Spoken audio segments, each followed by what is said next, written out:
दोस्तों, आपका स्वागत है मार्केट इन्फो के एक और नए वीडियो में। फ्रेंड्स, आपने कई लोगों से सुना होगा कि यार आईपीओ में इन्वेस्ट करने के बाद मेरा पैसा जो है डबल हो चुका है। तो क्या सच में आईपीओ में इन्वेस्ट करने के बाद अपना पैसा दुगुना या तिगुना या फिर और भी ज्यादा हो सकता है या फिर नहीं?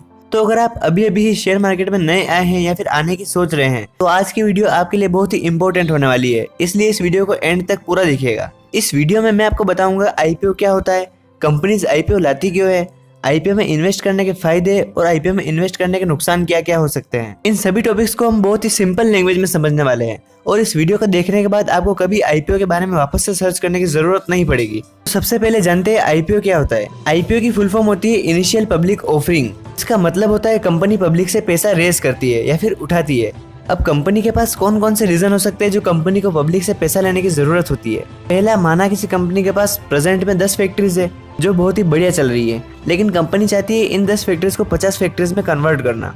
अब एक फैक्ट्री बनाने में भी करोड़ों रुपए लगेंगे और इतनी ज्यादा फैक्ट्रीज डालने के लिए कंपनी के पास बहुत ज्यादा पैसा होना चाहिए, जो कि कंपनी अपने फैमिली वालों से या फिर रिलेटिव से तो नहीं ले सकती है। तो आप कहोगे कंपनी बैंक से लोन क्यों नहीं ले लेती है? इतना ज्यादा लोन लेने पर कंपनी पर ब्याज चुकाना भारी पड़ सकता है या कंपनी कर्जे में भी जा सकती है। इसलिए कंपनी प्राइवेट लिमिटेड से पब्लिक लिमिटेड हो जाती है, यानी कंपनी अपने शेयर्स यानी अपनी हिस्सेदारी बेचकर पब्लिक से पैसा कमाती है। अब कंपनी को पब्लिक से पैसा लेने के लिए अपनी कंपनी को बीएसई बॉम्बे स्टॉक एक्सचेंज या एनएससी नेशनल स्टॉक एक्सचेंज पर लिस्टेड होना पड़ता है। तो यूजुअली किसी भी कंपनी के शेयर्स जब कंपनी पहली बार आईपीओ लाती है या प्राइवेट लिमिटेड से पब्लिक लिमिटेड होती है तब कंपनी के शेयर्स प्राइस सबसे कम होती है। तो अब आईपीओ खरीदने की प्रोसेस को समझते हैं। हम कभी भी आईपीओ में एक शेयर नहीं खरीद सकते हैं, हमें लॉट में खरीदना पड़ता है।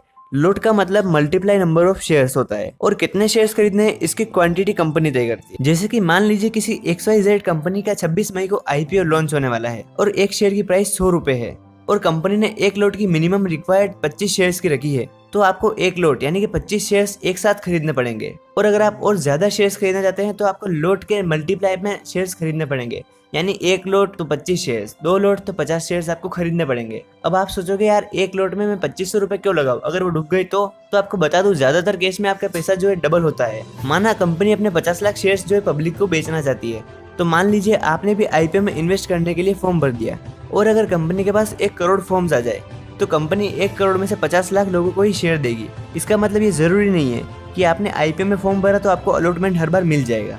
अगर कंपनी के पास जितने शेयर्स इश्यू करवाने होते हैं उससे ज्यादा फॉर्म्स आते हैं तो इसे कंपनी की डिमांड बनना बोलते हैं, और जिस कंपनी की जितनी ज्यादा डिमांड होती है उसे उतनी ही ट्रस्टेड और अच्छी कंपनी माना जाता है। तो बहुत से लोगों का सवाल होता है कि आईपीओ में पैसा डबल तिबल या फिर और भी ज्यादा होता है? तो ये जरूरी भी नहीं कि हर बार पैसा बढ़े ही, कभी कभी आपको नुकसान भी झेलना पड़ सकता है, लेकिन ज्यादातर केस में पैसा डबल या फिर और भी ज्यादा होता है।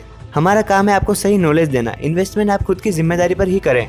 और दोस्तों, अगर अभी भी आपके पास आईपीओ से रिलेटेड कोई क्वेश्चन माइंड में रह गया हो और वो टॉपिक हमने इस वीडियो में कवर नहीं कर पाए हो तो प्लीज उसे कमेंट में जरूर लिखिएगा, ताकि आगे आने वाली वीडियोस में हम उस टॉपिक को कवर कर लेंगे। और ऐसे ही शेयर मार्केट से रिलेटेड वीडियोस आगे आने वाले हैं, इसलिए हमारे चैनल को सब्सक्राइब करके बेल आइकन को प्रेस जरूर कर दीजिएगा। मिलते हैं अगली वीडियो में।